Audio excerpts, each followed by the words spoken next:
Happy New Year, guys! Here's to great 2021! You are now watching The Beach!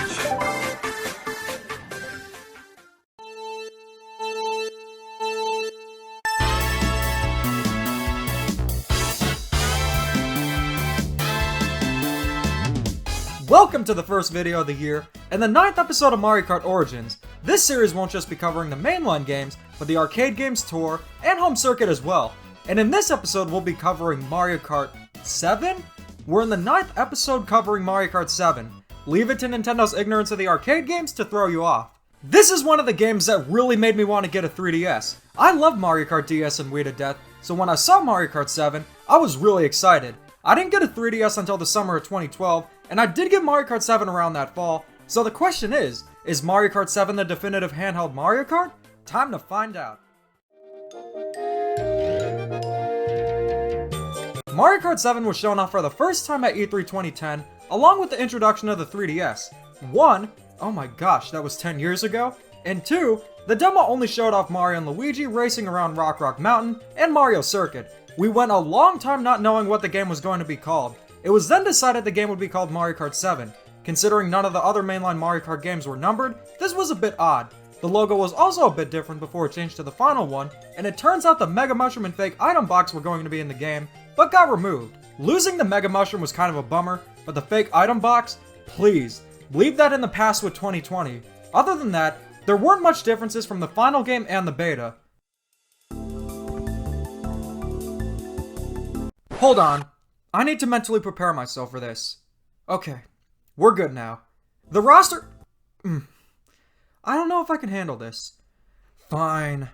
The roster in Mario Kart 7 has your Mario Kart mainstays from Mario Kart 64. Koopa, Daisy, Rosalina, and Mii's return from Mario Kart Wii. But guess what? Waluigi is nowhere to be found. The best Mario character in existence is nowhere to be found. Give me one moment, please. Mario Kart 7! Betrayed us! Even Mario Kart DS, with its roster of just 12 characters, at least had Waluigi. Come on! But despite the roster being Waluigi-less, let's see who Nintendo thought was worthy to be in the roster, shall we? Shy Guy returns from Mario Kart DS, though this time he's playable outside of multiplayer. We also have Lakitu joining the race for the first time, though it's the Red Shell variant. Could he be an imposter? We then have the Wiggler, who is such a goofy and fun addition that I can't help but love. But the fourth unexpected Mario Kart character only rival to Rob and Funky Kong is the Honey Queen. Having her as a driver is so bizarre, but you know what? I don't mind her inclusion. I love having the bizarre characters in Mario Kart, and that's what makes the Mario spin-offs fun. All these new characters I like, and don't have any problem with. However, this game did introduce one character that, I have a little bit of a problem with. Metal Mario. So we can have a metallic Mario instead of Waluigi. I see how it is. If only we knew the domino effect Metal Mario would have in the next mainline game. The roster in this game is Waluigi-less and flat out bizarre, but I will give credit where credit is due. If Waluigi was in the game, I wouldn't mind this roster as much. It's totally out there, sure, but at least the newcomers here were cool.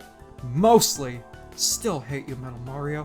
I think this game could have had a lot more characters, but as far as the roster goes, it's borderline bad, but really more bizarre than anything.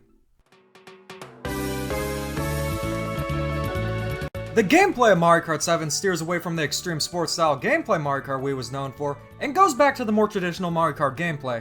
We're back to 8 racers and only karts. However, Mario Kart 7 did introduce kart customization. This is where you can design your kart by changing up the body, wheels, and glider, and in concept, this seems really cool.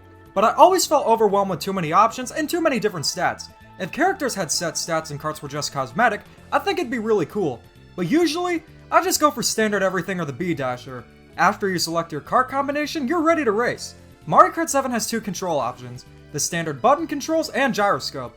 If you played Mario Kart DS, 7 controls very similarly to that game, with a few tweaks. You can pull off tricks in this game like in Wii, by pressing the R button. These tricks aren't as flashy as they were in Mario Kart Wii, but it's way more comfortable having them assigned to the R button instead of the D-pad.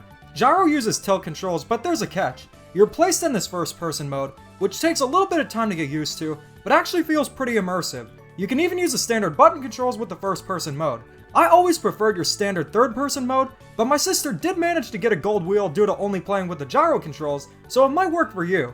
I think since we're pretty far past the old games like Super Mario Kart and Super Circuit, it's expected that there's no learning curve when it comes to the controls with future games, and 7 is no exception. The game controls great.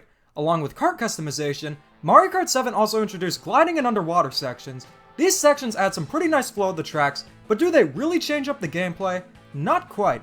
The physics change a bit underwater and gliding is fun, but they really help the tracks have some transition rather than being a new style of gameplay. But don't get me wrong, I like the gliding and underwater sections. They really just enhance the tracks more than anything else. They've reappeared in Mario Kart Arcade Grand Prix Deluxe, 8, and Tour, and are here to stay. Mario Kart 7 also introduced some new items. The Fire Flower lets you throw essentially 10 weak green shells, and it's a great item to have. I'm just surprised it wasn't an item before. Then we have the Lucky 7. This gives you 7 items to use, but I just spam them all at once. Finally, we have the Tanuki Tail. Nintendo in the early 2010s was all about slapping a Tanuki Tail on pretty much anything, and while it looks silly, it's actually a pretty useful item. I can understand why people hated the Thundercloud in Mario Kart Wii, but not so much with this item. The only problem is if you have the Tanuki Tail, that's the only item you can use. Overall, Mario Kart 7 has some really solid gameplay and some cool new additions, but how about the actual tracks? Mario Kart 7 has 32 tracks, with the usual 16 Nitro and 16 Retro. When it comes to the Nitro tracks, Mario Kart 7 has a ton of great tracks. From tracks like Shy Guy Bazaar, Music Park, Rock Mountain, Piranha Plant Slide, Wario Shipyard, DK Jungle, and the best version of Rainbow Road, you got a really good selection of tracks here. Even simple tracks like Daisy Hills and Mario Circuit feel fresh and different from past Mario Kart tracks. While some tracks like Cheep Cheep Lagoon and Neo Bowser City are a little underwhelming, there are no tracks in this game I can say I hate, like I'd have with the vanilla leg tracks in Super Mario Kart or Rainbow Road in Mario Kart 64. Along with that, we have 2 tracks based on Wii Sports Resort and Wii Fit, being Maka Woohoo and Woohoo Loop. It's interesting seeing Mario Kart tracks not based on Mario locations outside the arcade games, but needless to say, these are some really great tracks. Even just playing them make me really want a new Wii Sports on the Switch that much more. This game also introduced single lap tracks, which means that instead of 3 laps, you're playing through one big track. I really like this addition and makes the tracks even more immersive and grand, especially Rainbow Road. That Rainbow Road is definitely one of the best tracks in Mario Kart history, but where things get even better is with the retro tracks. The retro tracks in this game are like if Nintendo time traveled to the future and watched every episode of Mario Kart Origins when they started developing 7. This game has some of my absolute favorite tracks. Luigi's Mansion, Airship Fortress, Mushroom Gorge, Coconut Mall, Koopa Cape, Maple Treeway, and of course, Waluigi Pinball. I still find it so odd that Waluigi Pinball's in the game but he's not even a driver. Come on. Screw you, Metal Mario. This is my favorite selection of retro tracks in the entire series. You might think that I'm not praising the track selection enough, and there's a reason for that. Despite how great the track selection is, it's all gonna fall apart from here, and you'll see why in a bit. Presentation-wise, Mario Kart 7 is really good. I wasn't too thrilled with Mario Kart Wii's presentation, but oddly enough, I think 7 looks better. While it's on a less powerful system with a lower resolution, the tracks and characters are much more colorful, have better textures, and the 3D effect is really cool. And yes, did you guys know the 3DS used to be all about 3D? You probably do, but Nintendo sure forgot about that late into the 3DS's life. The music is also great as always, but don't expect a drastic shift in the style of music from the past games. It's pure Mario Kart. I really don't have any complaints when it comes to the presentation. It's one of the best looking 3DS games, and is a true turning point in the mainline Mario Kart games, where presentation became more of a focus. Mario Kart 7 has Grand Prix, local multiplayer, time trials, battle mode, and online multiplayer, which is still up as of January 2nd, 2021, though I'm not sure how much longer it'll be up. All of these modes are exactly the same as they always have been. The online play is the real highlight here, and it's a lot of fun and works well. Looks like a handheld from 2011 still has better online than Nintendo's current gen system. Local multiplayer also works exactly like it did in Mario Kart DS, with multicolored Shy Guys if you only have one game card. The fact that you only need one game card is still awesome to this day, though I don't think many people will be playing Mario Kart 7 multiplayer nowadays. So you're probably assuming that this game would have some single player content like DS, right? Not only does 7 not have anything remotely made for single player like a mission mode, but it's also lacking content that's been staple since DS. The battle mode here is pretty fun, but it doesn't have as many courses as past games. At least you don't have to be on a team like in Mario Kart Wii here. It's still fun, but not as good as other battle modes. But the biggest offender here is the lack of a versus mode. This is what I was talking about when I said it's all gonna fall apart from here. I really like versus mode. It gives me a way to sort of create my own Grand Prix and play my favorite tracks. So after I finish the Grand Prix, I like to play the Versus mode. Playing through every track using Versus mode in Mario Kart 8 Deluxe on my plane ride to Greece was a lot of fun. But in 7, you can't do that unless you're playing multiplayer. Let's say I want to play my favorite track in the entire series, Waluigi Pinball. I'd have to play through an entire cup just to play it. That's not saying the other tracks are bad, but simply having the option to choose which track you want to play is an essential feature to have. It was in DS and Wii, and it makes no sense not to have it here. They didn't even update the game to have a Versus mode. I'm strongly against Nintendo releasing unfinished games and patching them later like they did with Mario Tennis and Kirby, but here, it's a simple mode that's already in the game. They should have updated it to at least have it in single player. So in addition to having a weaker battle mode and no mission mode, there's also no Versus mode. So in the content department, Mario Kart 7 is a complete and utter downgrade for Mario Kart DS and Wii. So far we've come to the conclusion that Mario Kart 7 has a weird roster, great gameplay, a fantastic selection of tracks, great presentation, and a severe lack of content. So what's the verdict? When people talk about their favorite Mario Kart nowadays and which is their favorite, they usually bring up Mario Kart Double Dash, DS, Wii, or even 8. I've seen some people like CutieArt55 Red Art say that 7 is his favorite game, and it's always interesting when someone has a favorite Mario Kart other than the big 4, especially if your favorite's Arcade GP. And while I respect your opinion, I'm also going to be blunt and say when you take away Waluigi, Mission Mode, Waluigi, and Versus Mode, it's not going to make Dimitri very happy. Mario Kart 7 is a fine game.